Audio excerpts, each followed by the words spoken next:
Hello everyone, कैसे हो आप सभी। आशा करते हैं आप सभी अच्छे होकर अपनी तैयारी अच्छे से कर रहे होगे। साथियों, आज का ये वीडियो आपके लिए बहुत ही खास होने वाला है। साथियों, आप देख रहे हैं मैक्स स्टडी यूट्यूब चैनल और ये साथियों आपके जीके और साथियों इसमें हम आपके साइंस के एक क्वेश्चन जीके करेंगे, एक क्वेश्चन साइंस के। इस तरीके से हम इस वीडियो में टॉप 100 प्रश्नों को लेकर के आए हैं जो कि आपके रेलवे ग्रुप डी एग्जाम के लिए मोस्ट इंपॉर्टेंट है। तो साथियों, आपके साइंस से जो है 25 प्रश्न पूछे जाते हैं और जीके से 10, यानी कि 35 नंबर जो है आपको सिर्फ एक वीडियो से कंप्लीट हो जाने वाले हैं। तो 35 नंबर में से साथियों आपके 25 से 30 नंबर इसी वीडियो से पूछे जाएंगे। तो इस एक सिंगल वीडियो को आप लोग पूरा ध्यान से देखिएगा। तो आज का ये वीडियो चलिए स्टार्ट करते हैं। सबसे पहला प्रश्न क्या हो जाएगा हमारा कि किसी वस्तु को ऊपर फेंकने पर साथियों उच्चतम बिंदु पर साथियों उसका वेग कितना होता है। तो किसी वस्तु को साथियों ऊपर फेंकने पर उच्चतम बिंदु पर जो है उसका वेग जो है साथियों याद रख लीजिएगा 0 होता है। ऑप्शन नंबर बी पर दिया गया है 0, आपका बिल्कुल राइट आंसर हो जाएगा। नोट कर लीजिएगा। हमारा अगला प्रश्न क्या कहता है साथियों, ध्यान से देखिएगा। तोता ए हिंद यानी कि भारत का तोता के नाम से जो हम लोग किसे हम लोग जानते हैं, यानी कि याद रख लीजिएगा साथियों, इसे हम लोग जानते हैं, याद रख लीजिएगा, अमीर खुसरो को। किसे हम लोग जानते हैं साथियों? अमीर खुसरो को जानते हैं। ऑप्शन नंबर डी पर दिया गया राइट आंसर हो जाएगा साथियों, याद रख लीजिएगा। खड़ी बोली के प्रथम कवि थे और साथियों अमीर खुसरो जो है यह खड़ी बोली के प्रथम कवि थे और इन्होंने जो है तबला एवं सितार का जो आविष्कार किया था अमीर खुसरो ने, यानी कि ऑप्शन नंबर के डी इस क्वेश्चन का बिल्कुल राइट आंसर हो जाएंगे। भारत का तोता भी इन्हें कहा जाता है। अगला प्रश्न है हमारा, ध्यान से देखिएगा। पीतल जो है निम्नलिखित में से किन धातुओं का जो है मिश्र धातु होता है।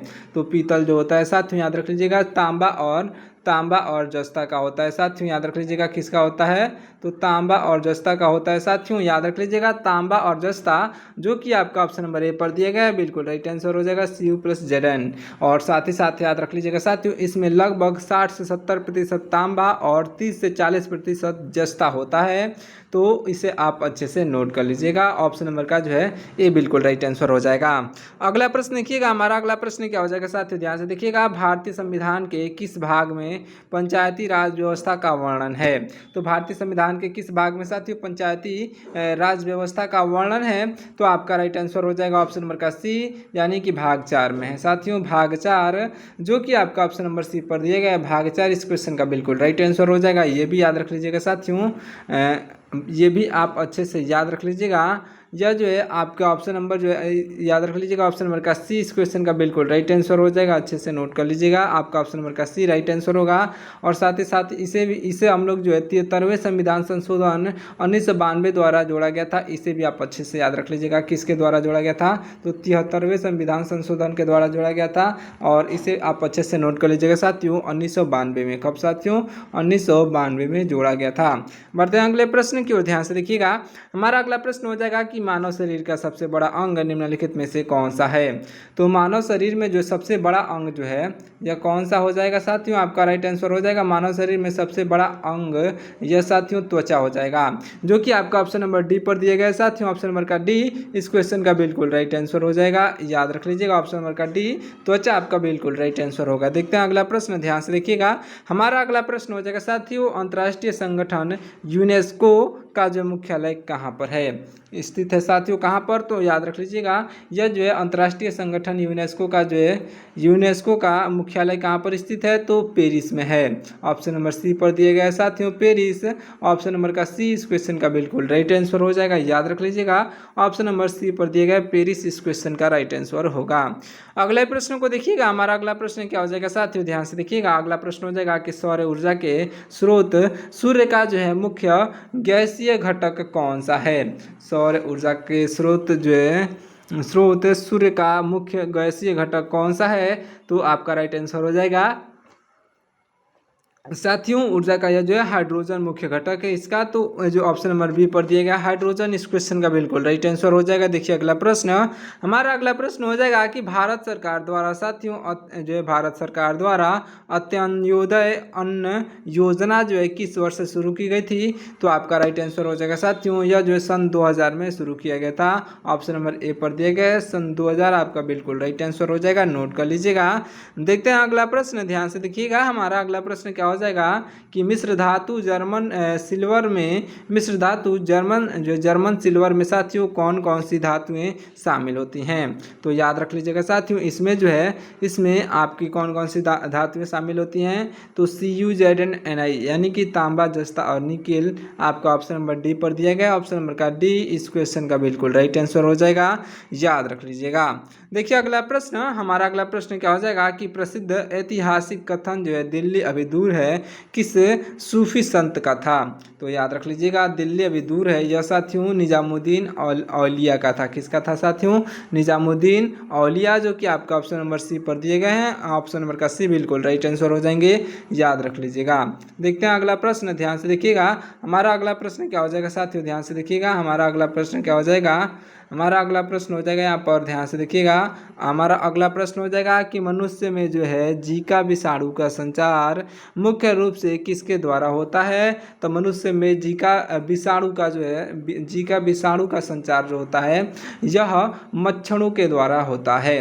याद रख लीजिएगा किसके द्वारा, ऑप्शन नंबर ए पर दिया गया मच्छरों के द्वारा आपका बिल्कुल राइट आंसर हो जाएगा, याद रख लीजिएगा। और साथ ही साथ याद रखिएगा साथियों यह मुख्य रूप से एडीज इजिप्टी मच्छर के काटने से फैलता है। तो ऑप्शन नंबर ए पर दिया गया मच्छर आपका बिल्कुल राइट आंसर हो जाएगा। देखिएगा अगला प्रश्न क्या हो जाएगा हमारा, ध्यान से देखिएगा। यह जो है ऐतिहासिक चंपारण कृषि अधिनियम यह किस वर्ष पारित किया गया था। तो ऐतिहासिक जो कि चंपारण कृषि अधिनियम था इसे पारित किया गया था साथियों, नोट कर लीजिएगा 1918 में पारित किया गया था। ऑप्शन नंबर बी पर दिया गया है 1918 इस क्वेश्चन का बिल्कुल राइट आंसर हो जाएगा, नोट कर लीजिएगा। देखिए अगला प्रश्न, हमारा अगला प्रश्न क्या हो जाएगा साथियों, ध्यान से देखिएगा। हमारा अगला प्रश्न हो जाएगा यहाँ पर, हमारा अगला प्रश्न क्या हो जाएगा, अगला प्रश्न हो जाएगा साथियों ऐतिहासिक क्या है प्रश्न साथियों, ध्यान से देखिएगा। ऐतिहासिक चंपारण कृषि अधिनियम किस वर्ष पारित हुआ था, यह भी अभी मैंने बताया साथियों 1918 में। अगला प्रश्न है हमारा, ध्यान से देखिएगा। हमारा अगला प्रश्न क्या हो जाएगा, ध्यान से देखिएगा यहाँ पर। वायुमंडलीय दाब मापने वाले यंत्र बैरोमीटर के आविष्कारक कौन है। तो वायुमंडलीय दाब जो मापता है साथियों बैरोमीटर, इसके आविष्कारक हो जाएंगे ऑप्शन नंबर के बी यानी कि ई टोरियोसेली। क्या हो जाएंगे साथियों, टोरिसेली आपका ऑप्शन नंबर बी पर दिए गए हैं। ऑप्शन नंबर का बी इस क्वेश्चन का बिल्कुल राइट आंसर हो जाएंगे, नोट कर लीजिएगा। देखिए अगला प्रश्न, हमारा अगला प्रश्न क्या हो जाएगा साथियों। वर्ष सन 2011 की जनगणना के अनुसार भारत का जो है औसत जनसंख्या घनत्व कितना है। तो वर्ष सन 2011 के जनगणना के अनुसार साथियों भारत का औसत जनसंख्या घनत्व जो है यह पूछा जा रहा है। तो 300 जो है 82 व्यक्ति प्रति किलोमीटर स्क्वायर, यह जो इसका औसत जनसंख्या घनत्व है। कितना, 382 व्यक्ति प्रति किलोमीटर। ऑप्शन नंबर जो है डी पर दिया गया इस क्वेश्चन का बिल्कुल राइट आंसर ऑप्शन नंबर का डी हो जाएगा। देखिए अगला प्रश्न, हमारा अगला प्रश्न क्या हो जाएगा साथियों, ध्यान से देखिएगा। रसायन विज्ञान में साथियों शुष्क बर्फ यानी कि ड्राई आइस किसे कहा जाता है। तो देखिए रसायन विज्ञान में शुष्क बर्फ को जो है हम लोग किसे कहा जाता है, ड्राई आइस। तो याद रख लीजिएगा कि आपके रसायन विज्ञान में ड्राई आइस जो है यह कहा जाता है साथियों ठोस कार्बन डाइऑक्साइड को।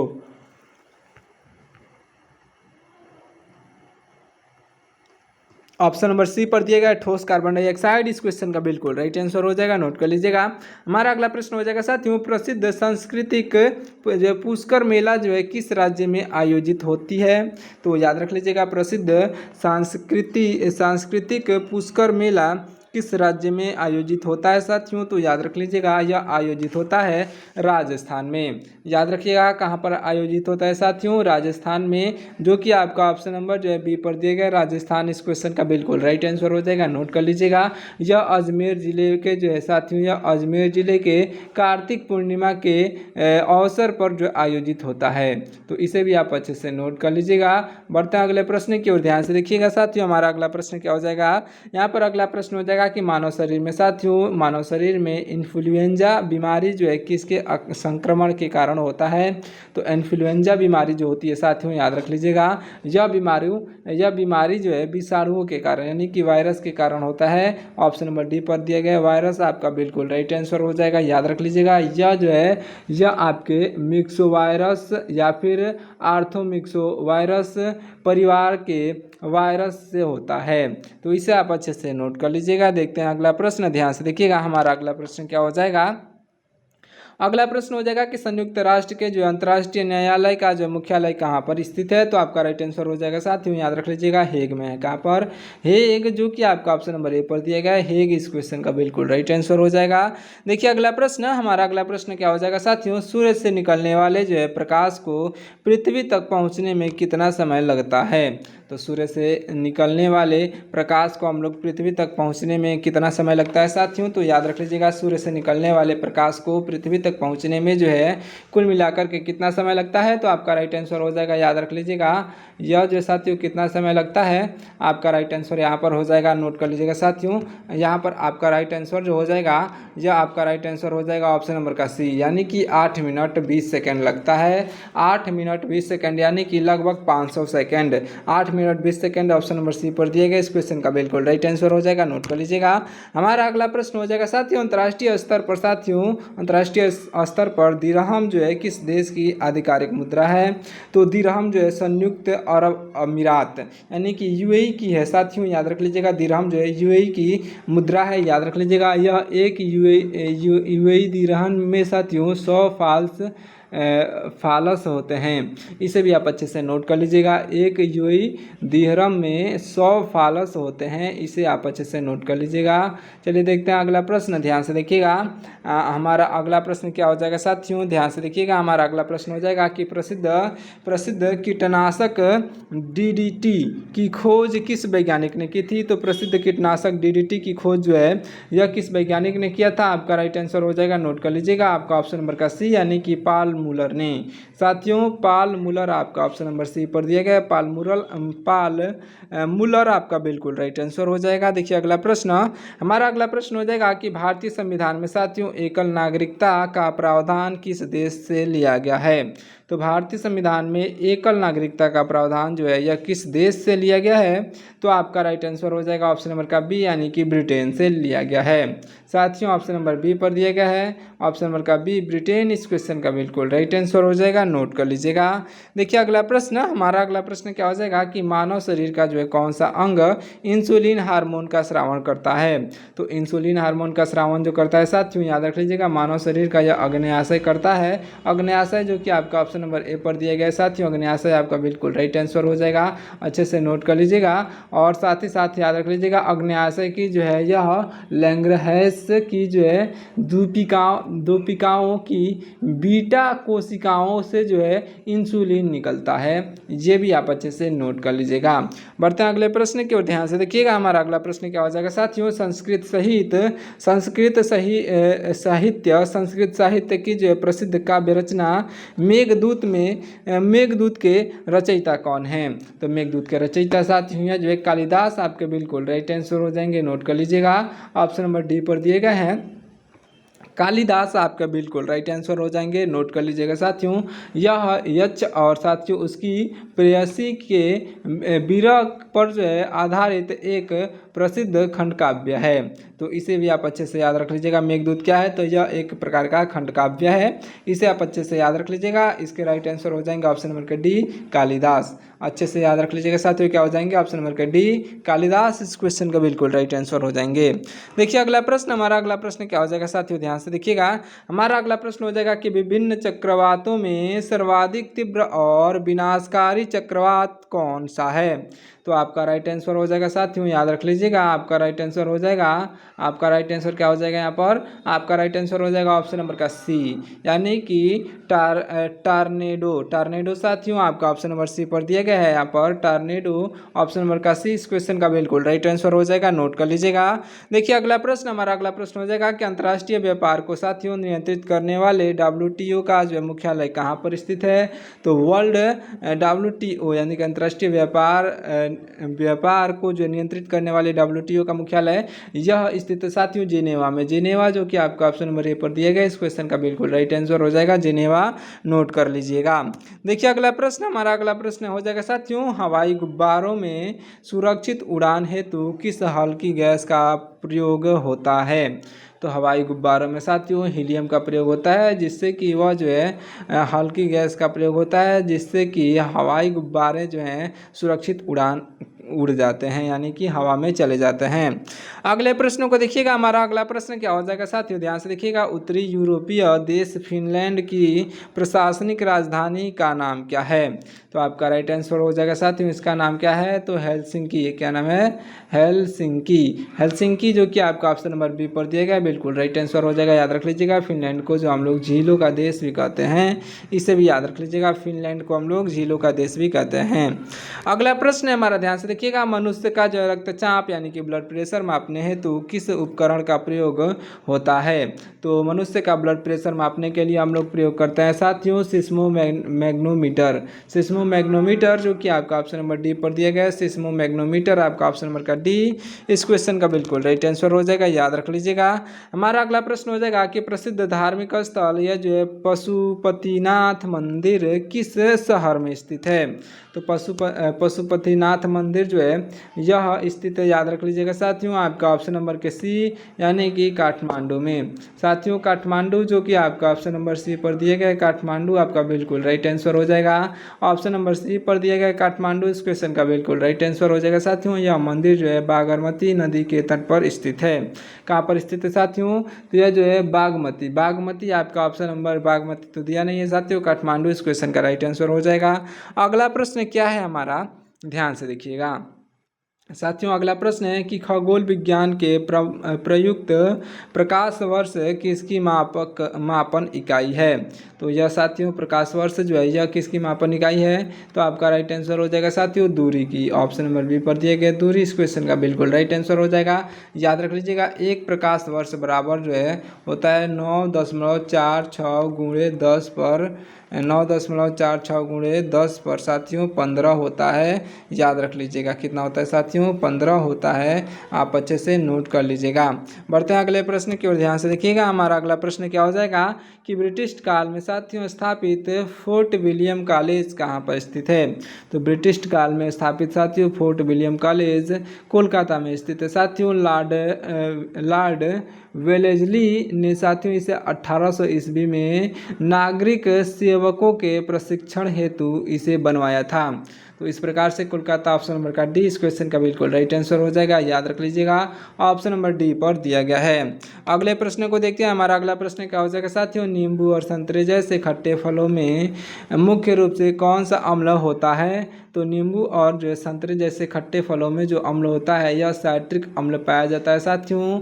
इसमें हम लोग विटामिन सी यानी कि एस्कॉर्बिक एसिड भी प्रचुर मात्रा में पाया जाता है, इसे भी आप अच्छे से नोट कर लीजिएगा। ऑप्शन नंबर का ए साइट्रिक अम्ल आपका बिल्कुल राइट आंसर हो जाएगा, याद रखिएगा।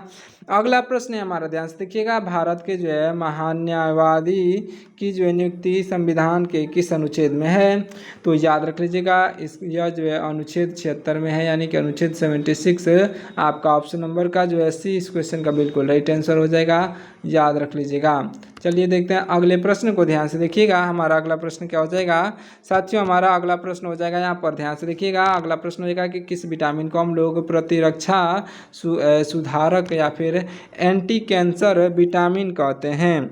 तो आपका राइट आंसर हो जाएगा साथियों, याद रख लीजिएगा, ऑप्शन नंबर का डी यानी कि विटामिन ए कहते हैं साथियों, विटामिन ए, इस क्वेश्चन का बिल्कुल राइट आंसर हो जाएगा। अब सॉरी, अब vitamin A option number D पर दिया गया ना, तो ऑप्शन नंबर का डी इस क्वेश्चन का बिल्कुल राइट आंसर होगा, लेकिन विटामिन ए आपका राइट आंसर होगा, इसे याद रख लीजिएगा। हम लोग इसे रेटिनाल भी कहते हैं, और साथियों यह आँखों एवं त्वचा के स्वास्थ्य के लिए आवश्यक है, इसे आप अच्छे से नोट कर लीजिएगा।